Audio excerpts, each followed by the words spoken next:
নমস্কার বন্ধুরা, আন্তরিক শুভেচ্ছা ভালোবাসা জানিয়ে আজও আর একটা রেসিপি নিয়ে চলে এলাম। আজকের রেসিপি হলো তেল পাবদা। এর আগে আমি সর্ষে বাটা দিয়ে পাবদা দেখিয়েছি, বড় বড় গোটা গোটা ভাজাও দেখিয়েছি, ওই জন্য আজকে আর ভাজা দেখালাম না। এই মাছটা 200 ওজন, তো আমি 2 পিস করে ভেজে নিয়েছি। দেখুন, খুব একটা খড় করে আমি ভাজিনি বা কড়া করে ভাজিনি। তেল পাবদায় আমি কি কি দেব দেখাচ্ছি। দেখুন, 2টো তেজপাতা দিলাম, কাঁচা লঙ্কা দিলাম, কারি পাতা দিলাম, কালো জিরে দিলাম, এলাচ, দারুচিনি, লবঙ্গ 2টো করে দিয়ে দিলাম। গ্যাসটা সামান্য জোরে দিলাম।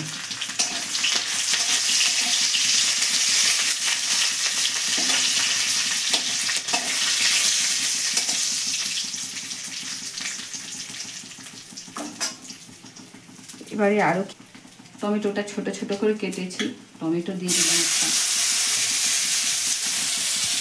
একটা বড় পেঁয়াজ ছোট ছোট করে কেটেছি, দিয়ে দিলাম।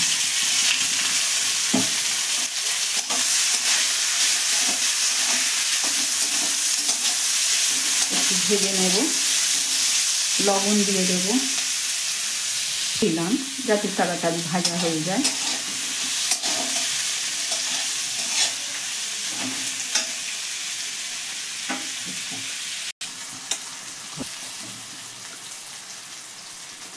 এবারে আমি মশলা দেব। দেখুন, ভাজা হয়ে গেছে পেঁয়াজ টমেটো। আমি মশলা দেব, তার আগে একটু জল দিলাম যাতে মশলাটা না চিনে যায়।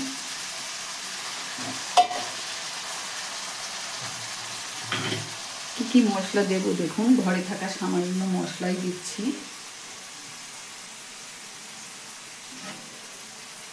আদা রসুন দিয়ে দিলাম,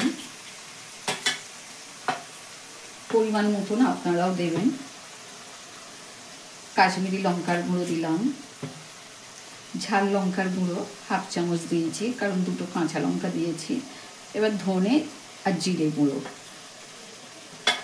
সব ঘরে থাকা মশলাই দিলাম, বাড়তি কিছু মশলা দিলাম না। এবার মশলাটা একটু ভেজে নেব।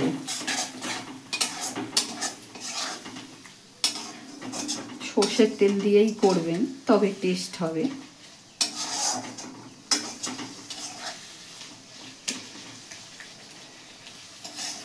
এবার মশলাটা ভাজা হোক।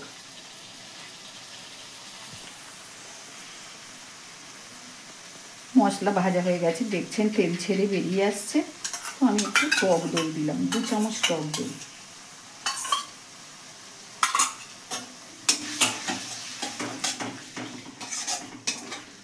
টক দইটা দিয়ে একটু কষে নেব। দেখুন, টক দই থেকেও তেল ছেড়ে বেরিয়ে আসছে। তো আমার টক দইটাও কষা হয়ে গেছে। গ্যাসটা পুরো আমার লোয়েতেই আছে। পাটিটা ধুয়ে একটু জল দিলাম।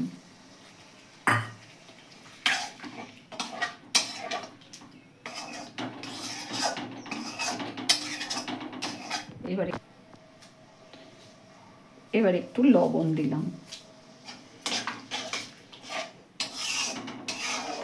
ফুটে উঠলে মাছ 2টো আমি দিয়ে দেব। দেখুন বন্ধুরা, ফুটতে শুরু করেছে, তো মাছগুলো এবার আমি দিয়ে দেব।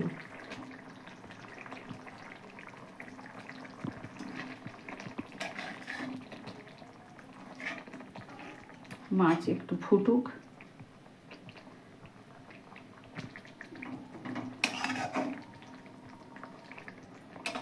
নামাবার আগে আমি কিছু মশলা রোস্ট করে গুঁড়ো করে রেখেছি গরম মশলার সঙ্গে, সেটা দিয়ে নামাবো।